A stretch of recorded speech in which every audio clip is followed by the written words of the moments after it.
Chad, thank you. Next here tonight to a follow-through, dozens of people spoke to Tampa police leaders about crime in their neighborhoods. Yeah, last week the Tampa Police Department released this graphic here. It shows last year, when compared to 16 cities of a similar size, Tampa was ranked as one of the lowest overall for violent crime. But the reaction to that statistic has varied wildly depending on where you live in the city. And ABC Action News in-depth reporter Rochelle Aline breaks down those numbers and reactions, and she introduces us to those who are working on solutions to better help in our community. In an East Tampa community center packed with people Wednesday, it has been real hard every day. We find loss. This is my nephew, Jaquan Sharp. He was murdered, killed November of last year. And Vanice Wilcox's story isn't unique. A new survey of 70 law enforcement agencies nationwide shows that some violent crimes are up in the city. For example, between 2021 and 2022, homicides jumped from 43 to 48, and robberies climbed from 318 to 353. Crime maps of the city also show that between those 2 years, many of those same crimes are trending to the north and east side of the city. They told me today at a meeting I was in, oh, you know that crime is down in Tampa, but not in my neighborhood. So I'm not sure whose neighborhood is down there.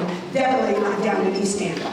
For those familiar with that loss, like Johnny Johnson, they're numbers that are going in the wrong direction. It's disheartening because it's something that can be controlled. Johnson's 17-year-old son, Jaquan, and several other family members were killed in 2017. Each day, it seems like you're revisiting it with someone else losing their kid or loved one to gun violence, so it never gets to chance to fade away. Johnson has since channeled his grief into action by co-founding Rise Up for Peace, a nonprofit working to reduce violence. And one of their key areas of focus is providing programs and events for kids to keep them away from the violence. So why not nourish our kids and show them the right way? They have enough example of negativity. They need more example of positivity.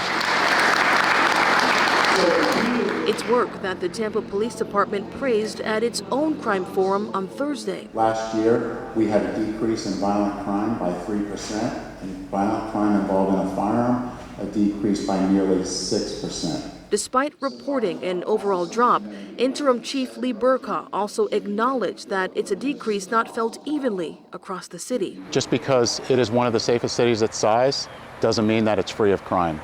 Our job is to work with the community to prevent crime. He says to help close that gap, TPD is continuing to push their youth programs, working to curb gun thefts, and changing one important assignment for all officers. Before it was just a squad, now we've assigned it to every officer to have community policing. And for Johnson, that community engagement is a change he hopes will spread beyond the Tampa Police Department. For me, I feel that it's going to take a collaborative effort from each and every individual that calls themselves a citizen.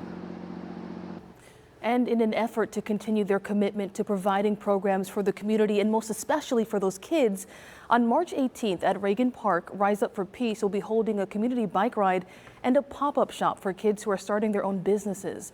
To learn more about this event, you can head to abcactionnews.com. In the studio, I'm Rochelle Aline.